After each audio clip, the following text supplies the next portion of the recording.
नमस्कार साथियों, स्टेनो गुरु ज्ञान चैनल में आप सभी का स्वागत है। डिक्टेशन शुरू होगी 5 सेकंड बाद। स्टार्ट।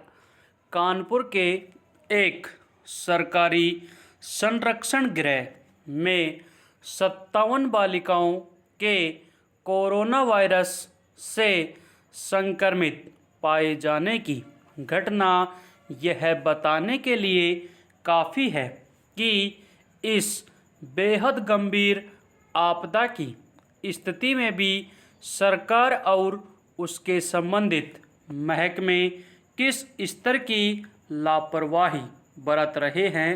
विराम। हैरानी की बात यह है कि पिछले 3 महीने से समूचे देश में पूर्णबंदी लागू है। कोई भी व्यक्ति आमतौर पर किसी से मिलजुल नहीं सकता। इसके बावजूद आश्रय गृह में रहने वाली इतनी बड़ी संख्या में बच्चियों के बीच संक्रमण फैल गया। विराम। जबकि सख्ती के अलावा आम दिनों में भी आश्रय गृह के पूरी तरह सुरक्षित और निगरानी में होने का दावा किया जाता है। विराम। गौरतलब है कि आश्रय गृह में करीब 250 बच्चियां रहती हैं। विराम। उनमें से एक की तबीयत खराब होने पर जब जांच के लिए अस्पताल ले जाया गया तो उसे कोरोना संक्रमित पाया गया। विराम। उसके बाद आश्रय गृह में रहने वाली सभी लड़कियों की जांच की गई। उनमें से 57 संक्रमित थी। विराम। इसके अलावा संक्रमितों में 5 और संक्रमण से बची हुई 2 लड़कियों की जांच में उनके गर्भवती और एक अन्य के HIV से संक्रमित होने की बात सामने आई। पैरा।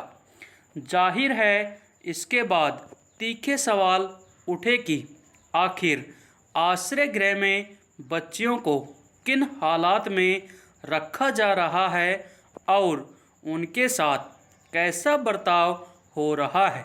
विराम।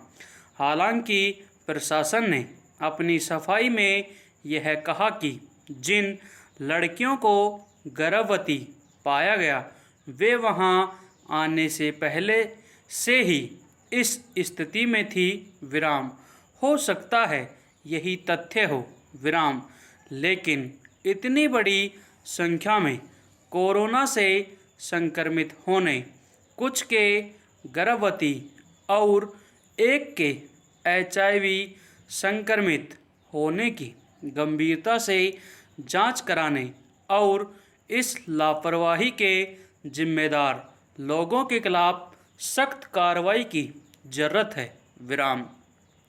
चूँकि मामला पहली नज़र में ही बेहद चिंताजनक और घोर लापरवाही का नतीजा दिखता है, इसलिए खुद राष्ट्रीय मानवाधिकार आयोग ने भी मामले का संज्ञान लिया और उत्तर प्रदेश सरकार को नोटिस भेजा है।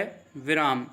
आयोग ने 4 हफ्ते के भीतर मामले का पूरा विवरण, अब तक की गई कार्रवाई, संक्रमितों के उपचार आदि के बारे में बताने के साथ साथ किसी स्वतंत्र एजेंसी से समूचे मामले की जांच कराने को कहा है। विराम। सवाल है कि जब राज्य में कोरोना वायरस के संक्रमण से लड़ने के नाम पर हर स्तर पर सख्ती और अनुशासन बरतने के लिए कम से कम ऊपरी तौर पर अति सक्रियता दिखाई देती है, तो ऐसे में आखिर इतनी बड़ी लापरवाही के लिए किसे जिम्मेदार ठहराया जाएगा। पैरा। विडंबना यह है कि आश्रय गृहों में रखी गई लड़कियों के साथ अमानवीय बर्ताव से लेकर उनके कई तरह से शोषण की घटनाएं सामने आती रही हैं और उन पर राष्ट्रीय स्तर पर काफ़ी तीखे विरोध के स्वर भी उठते रहे हैं। विराम।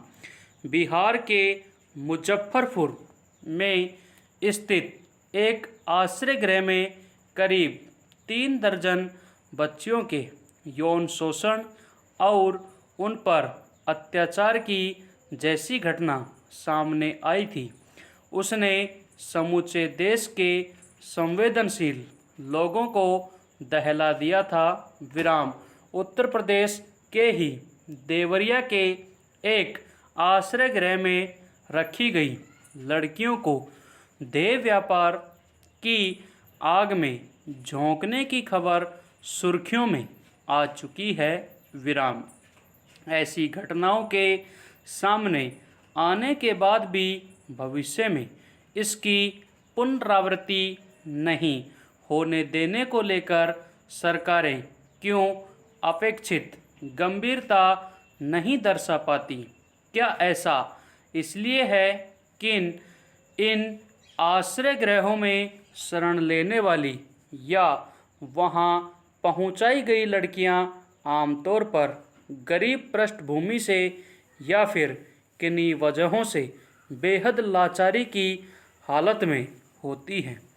पहले ही किसी अपराध या फिर सामाजिक त्रासदी की शिकार पीड़ित लड़कियों के लिए स्वतंत्रता और गरिमा के साथ जीने का अधिकार सुनिश्चित नहीं कर पाना किसकी नाकामी है? विराम।